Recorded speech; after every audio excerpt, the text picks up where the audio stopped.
condensaciones, hoy nos toca la condensación más importante, que es la precipitación. Además de decir que la precipitación es agua en forma líquida o sólida que alcanza la superficie terrestre, ¿qué me pueden decir de la precipitación? ¿Qué es lo que escucharon del video que ahora se va a reemplazar por este que estamos haciendo ahora? ¿Qué otra definición pueden darme de precipitación? ¿Hay otra forma de expresión? Que puede ser que es todo producto de la condensación del agua atmosférica que cae o se deposita del aire al suelo. Bien. Y el agua esa que cae en el suelo, eh, ¿cómo se representa? ¿Qué significa? ¿Cómo? ¿Qué significa? Claro, ¿cómo la expreso? ¿Cómo la interpreto? Cada milímetro, que es la forma de expresión Ah, que tiene la precipitación. puede ser Claro, litros por hectárea. puede ser litros por hectárea, y es el pelo de agua que se forma sobre la superficie. Parte del agua que queda en superficie puede ser que infiltre, ¿sí?, se evapore o escurra. Eso sería. ¿Cuál es la importancia de la precipitación? Lo tenemos acá en la filmina, pero ustedes saben que la precipitación, eh, al arrastrar materia nitrogenada, puede estar fertilizando. Es muy pequeño, ¿no? Es muy poquito. Pero sí, también tiene una función de fertilización en contenido de nitratos, que es muy, pero muy pequeña, pero también cumple una función fertilizante. Bien. ¿Cuál sería una desventaja de la precipitación en sí misma? Porque ahí están marcadas todas las importancias de conocer la precipitación. Pero ¿qué se les ocurre? ¿Cuál podría ser una desventaja de la precipitación? Y puede ser que te lave el suelo o te complique las plantaciones para cierto tipo de cultivos que no requieren de tantas precipitaciones. Claro, puede aplastar el suelo, compactarlo más, sobre todo va a depender de la intensidad de la lluvia. Entonces, ¿qué es más peligroso para un suelo? ¿Que llueva toda el agua junta en un instante determinado o que la misma cantidad de lluvia entre de manera más lenta? Y no de forma gradual. En forma gradual, porque entonces evitamos lo demás. Además, otra desventaja, ¿cuál es? Con la gota de agua que se puede depositar sobre las hojas. También lo vieron en condensación, ¿no? Cuando se forma la gota de agua sobre... ¿Cómo? Puede ser, profe, que dificulte la evapotranspiración si está Puede, demasiado húmeda o saturada por puede, fuera la hoja. puede ser, pero fundamentalmente, ¿en qué se transforma la gota? ¿Qué permite? ¿La entrada de qué?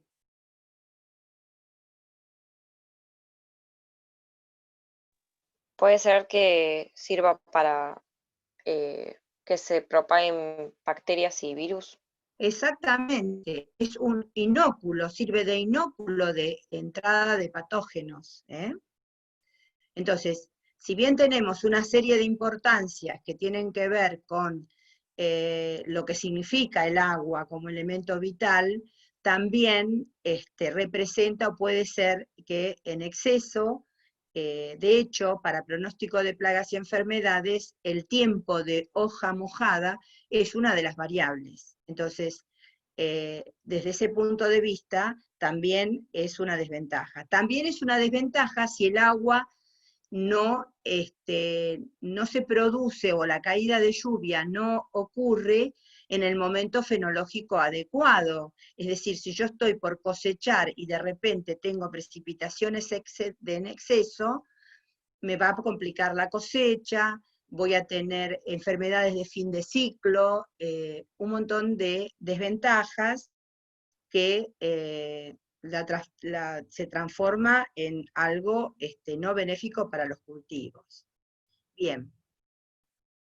Entonces, de acuerdo a la interpretación que recién vimos, que es 1 milímetro de lluvia, aquí simplemente es un cálculo de saber qué pasa cuando llueve 50 milímetros de lluvia. Entonces, fíjense que de acuerdo a lo que vimos anteriormente, 1 milímetro de lluvia representa 10.000 litros por hectárea. Entonces, 50 son 500.000 litros por hectárea. Si no fuera que se forme una capa de agua o lámina y no existiera el escurrimiento, la infiltración y la evapotranspiración, es casi imposible que toda esa cantidad de agua pueda ser, que quedara en superficie, produce daño, ¿no es cierto? Bueno, aquí rápidamente vemos los aparatos que ya lo han visto en la primer clase, que son todos los equipos de registro de precipitación. Los pluviómetros por un lado, y los pluviógrafos que miden justamente la intensidad. Y ahí hay una serie de fotos entre las cuales forman parte del museo de nuestra facultad, ese pluviógrafo, que a ver si encuentro el láser acá, bueno, no lo puedo ver. En la foto de la izquierda, donde dice 1906, esos son los pluviógrafos antiguos que tiene la cátedra. Y abajo los más modernos, los digitales, los que trabajan con sensores, que ya lo vieron también en estación automática. Bueno, una de las cosas importantes es que les quede claro cómo se forma la precipitación. Primero decimos que es un elemento discontinuo, o sea, no responde a una normal. No es como la temperatura, que es un elemento continuo. Entonces, al ser discontinuo, su forma de expresión no responde a una normal, y entonces la media es diferente. Entonces, dentro de la génesis, podemos decir que, en líneas generales, ¿de dónde puede provenir la precipitación? Sería esto. ¿De dónde viene? Primero de la condensación mayor, que serían las nubes, ¿no es cierto? ¿Puede ser, profe, que provenga de la niebla o de las nubes superiores? Pero fundamentalmente tiene que ver con el tipo de nube, de la temperatura que tenga esa nube. Entonces yo voy a tener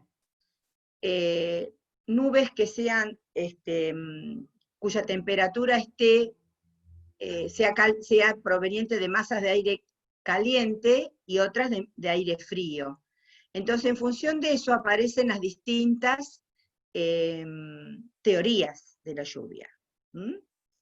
Entonces, en realidad tenemos dos teorías importantes. Hay muchas más. Ustedes después en el apunte que vamos a subir van a ver que existen montones de teorías, pero en realidad se puede sintetizar en dos, que una es la de la coalescencia, donde se trata de aumentar el tamaño de la gota. Recuerden que una nube son gotas en suspensión. Las gotas forman una esfera. Cuando la nube está en equilibrio, quiere decir que no toda nube que está en el cielo va a precipitar lluvia.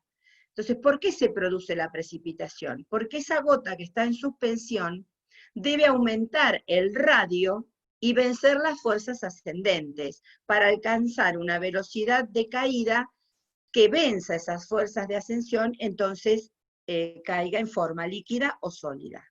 Entonces tenemos dos teorías, una de la coalescencia y la otra la de Bergeron y Fidensen.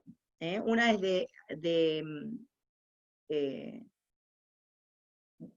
en realidad las dos se basan en lo mismo, simplemente que la formación del agrandamiento de esa gota para aumentar el radio es diferente. Y también hay otra teoría, que es la teoría de las distintas cargas, cargas positivas y negativas que se van sumando, pero en definitiva, cualquiera de las teorías en el proceso físico de la formación de la precipitación es aumentar el tamaño de la gota. En función de ese tamaño o diámetro de la gota y el número de gotas por decímetro cúbico, tenemos desde una niebla, la garúa, y desde nube serían la llovizna, la lluvia, el chaparrón, la lluvia helada, el aguanieve, el granizo, la nieve, en función de si es líquida, y entre llovizna, lluvia y chaparrón va a depender del tamaño de la gota. Después, lo que nosotros llamamos lluvia helada o aguanieve, que es entre líquida y sólida, y la sólida propiamente dicha, el granizo y la nieve. La foto que ven ahí abajo corresponde a la nevada del 9 de julio de 2007 en el campo experimental de la facultad.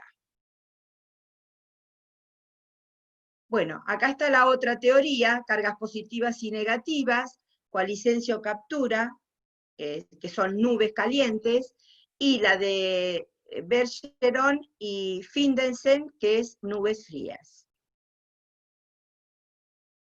Entonces, esa estabilidad que hay en la nube, lo que recién decíamos, se basa fundamentalmente en el aumento del diámetro de la gota.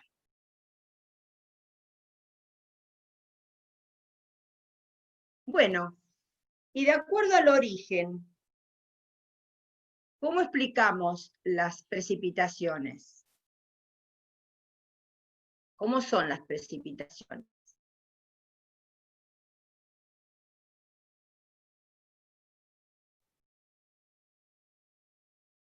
Acuerden todos los conceptos que vimos de condensación, ¿sí?, en la clase anterior, donde se acuerdan que por diferencia de densidades las masas de aire suben, entonces pueden converger o pueden ascender.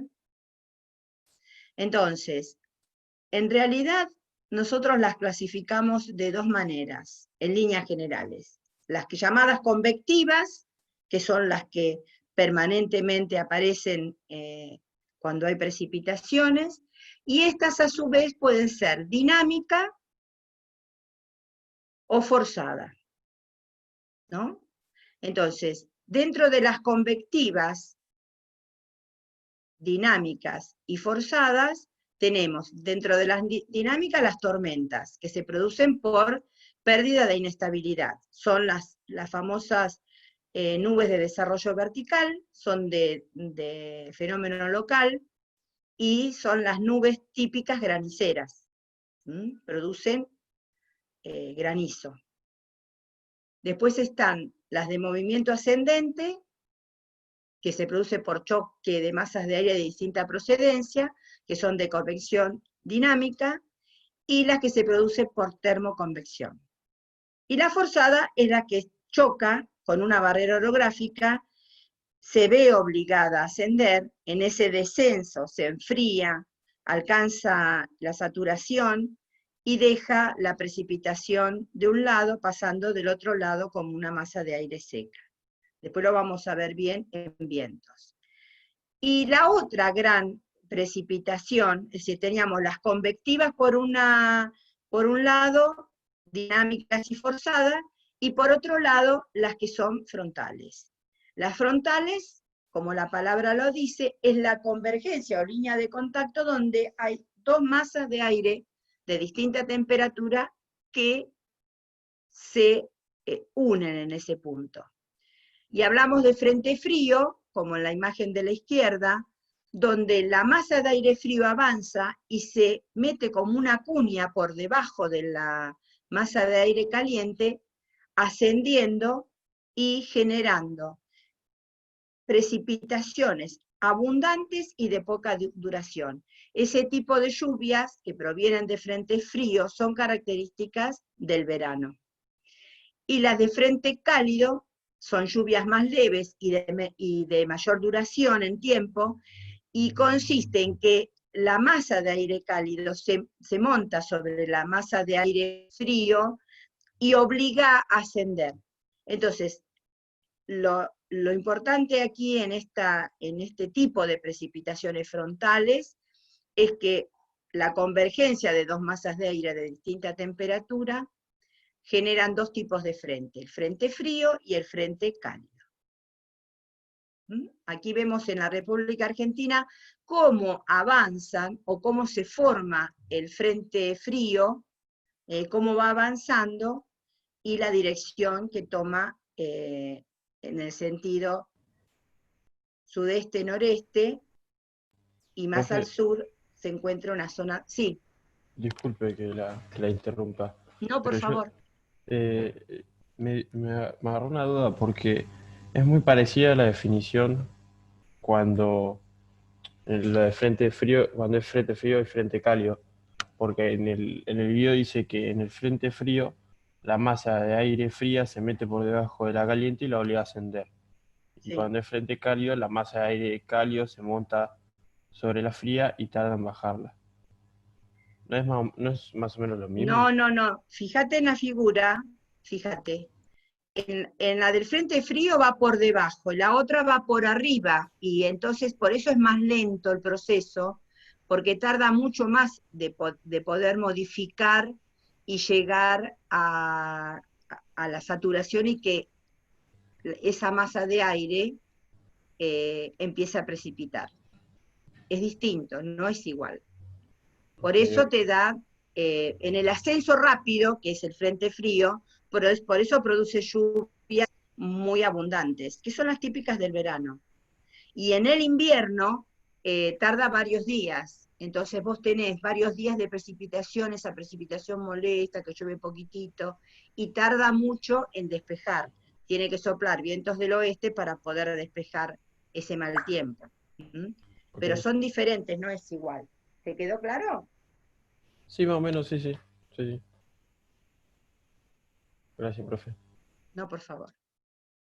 Bueno, en cuanto a la caracterización de la precipitación, ustedes esto lo van a ver en la actividad práctica, cómo nosotros manejamos los valores estadísticos de precipitación, y en función de esa cantidad de precipitación en una región, podemos definir República Argentina, que es cómo se distribuye esa precipitación a lo largo del año. Y entonces en nuestro país aparecen los tres regímenes, que son el monzónico, centralizadas durante el verano, que es en el NOA, en el noroeste argentino, Jujuy, Salta y Tucumán; el régimen isohigro, que se extiende desde el noreste hacia el sudoeste, disminuyendo la cantidad de precipitación a lo largo del año, pero siendo equilibrada en cada semestre. Por eso se llama isohigro. A tal punto que podemos decir que, por ejemplo, en la Patagonia también tenemos un régimen isohigro, a pesar de que tenemos 150, 200 milímetros anuales de precipitación, está repartida en forma homogénea entre los dos semestres. Entonces la pregunta que siempre hacemos es, ¿por qué, por ejemplo, en la costa de Chubut, sobre el océano Atlántico, llueve tan poco? Y bueno, es muy simple, si nosotros observamos la distribución de los centros anticiclónicos, la República Argentina tiene a los lados, en el Océano Pacífico y en el Océano Atlántico, dos anticiclones semipermanentes que suben y bajan, pero Comodoro Rivadavia o las costas de Chubut, la costa argentina del lado de Chubut, sobre el océano Atlántico, se encuentran por debajo de la influencia de esos dos anticiclones, que son los encargados de llevar y transportar masas de aire húmeda hacia el continente. Entonces, de ahí se explica que a pesar de ser un régimen isohigro en la Patagonia, llueva tan poco durante todo el año. Y finalmente tenemos el régimen mediterráneo, que se encuentra ubicado en la región cordillerana del norte de la Patagonia Argentina, donde centraliza toda la precipitación en forma de nieve sobre el invierno.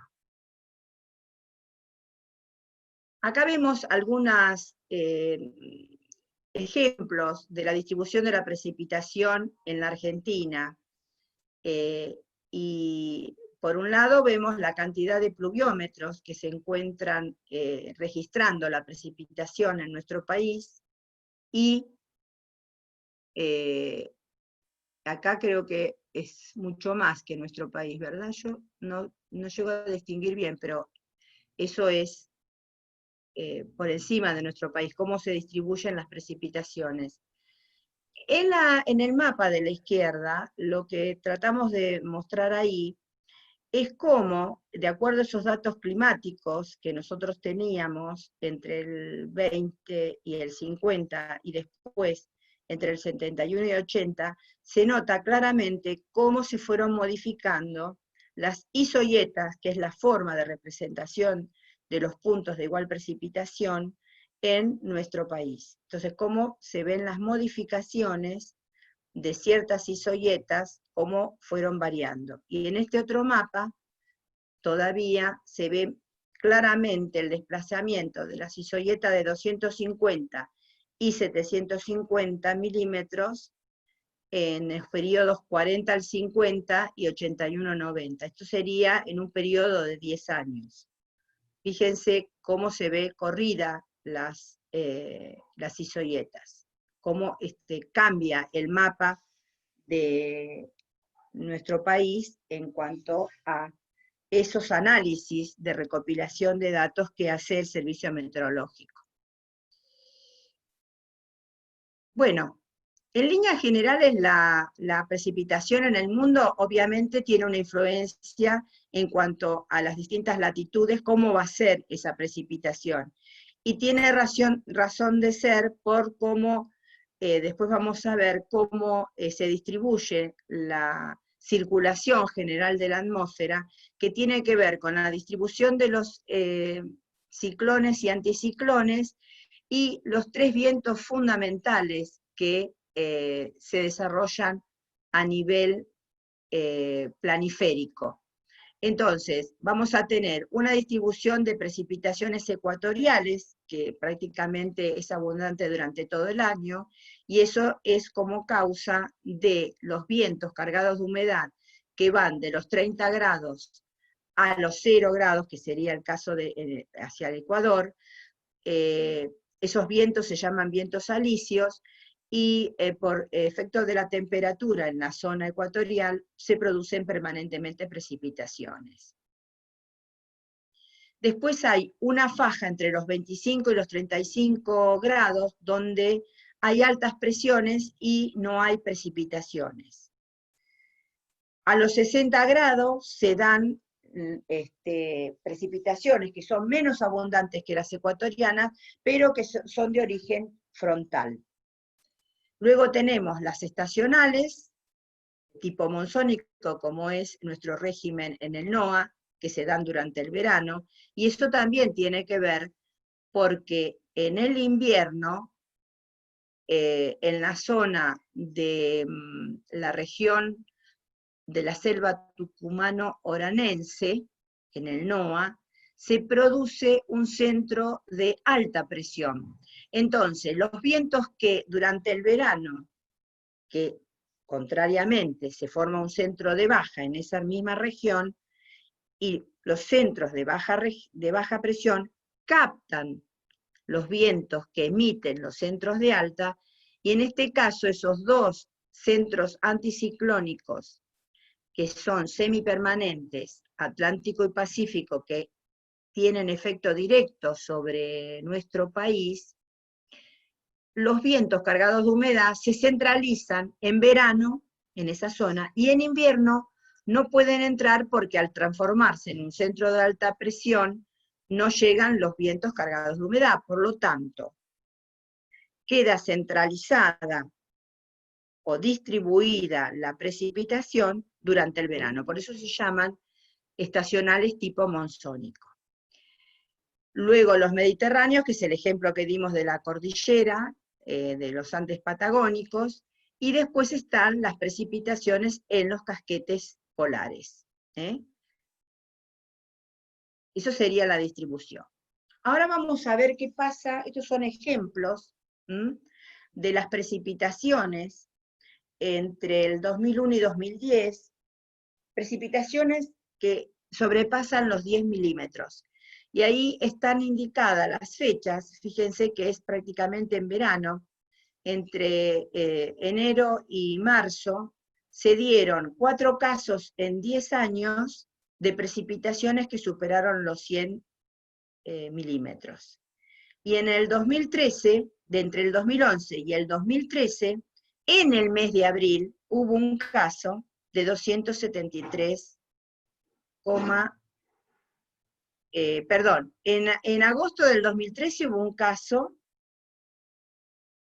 y es entre el 2011 y el 2013, que es el famoso 2 de abril, que llovió, y el registro que figuró y que dice que en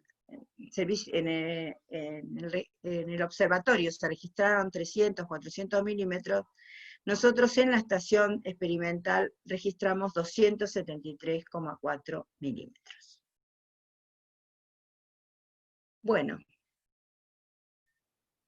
eso corresponderían a precipitaciones, y ahí fíjense que también en abril, entre el 11 y el 87, en 2 días, se dieron precipitaciones de 252 milímetros.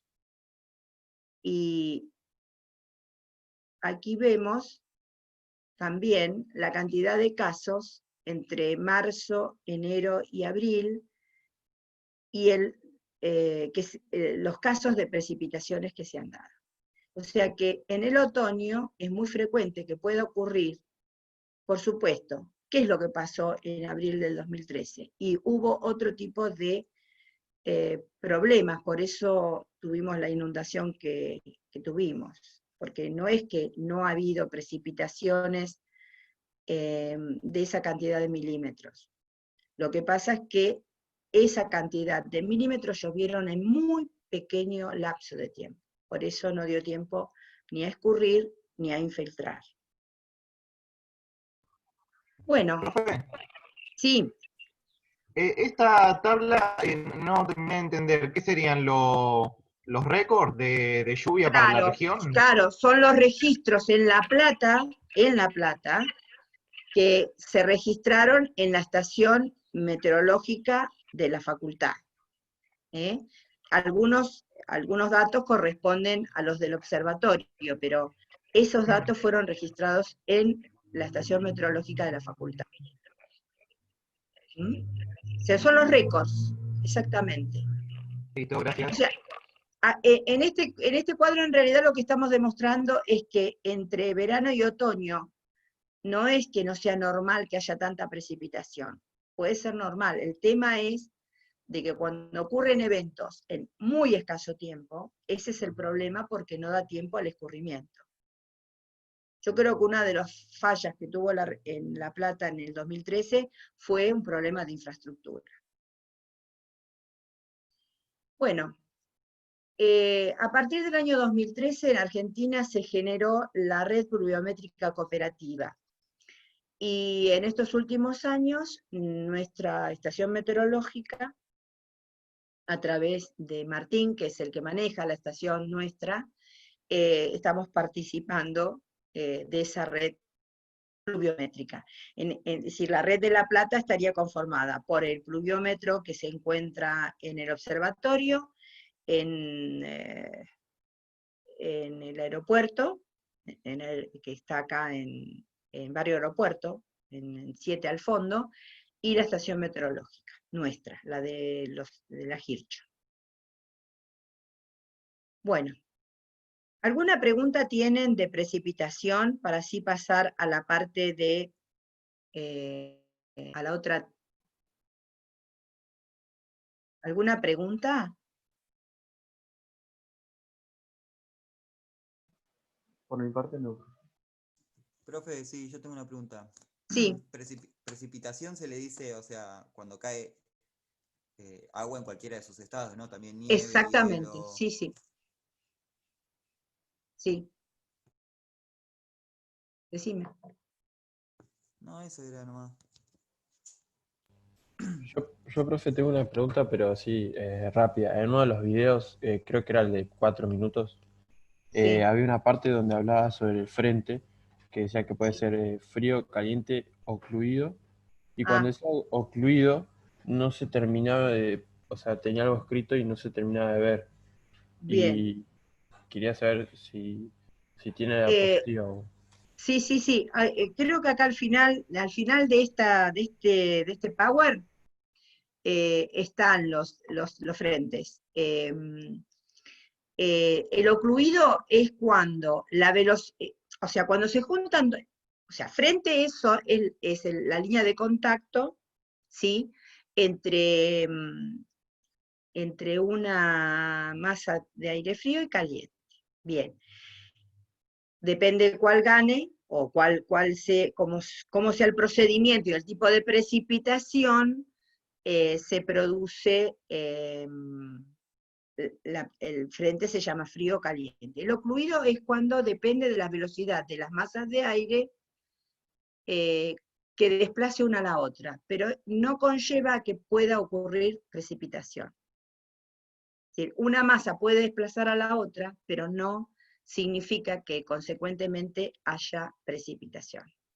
En cambio, en el frente frío y el frente cálido sí hay precipitación. Esa es la diferencia. Después está al final de estas filminas. En realidad, no, de nada, recién estábamos hablando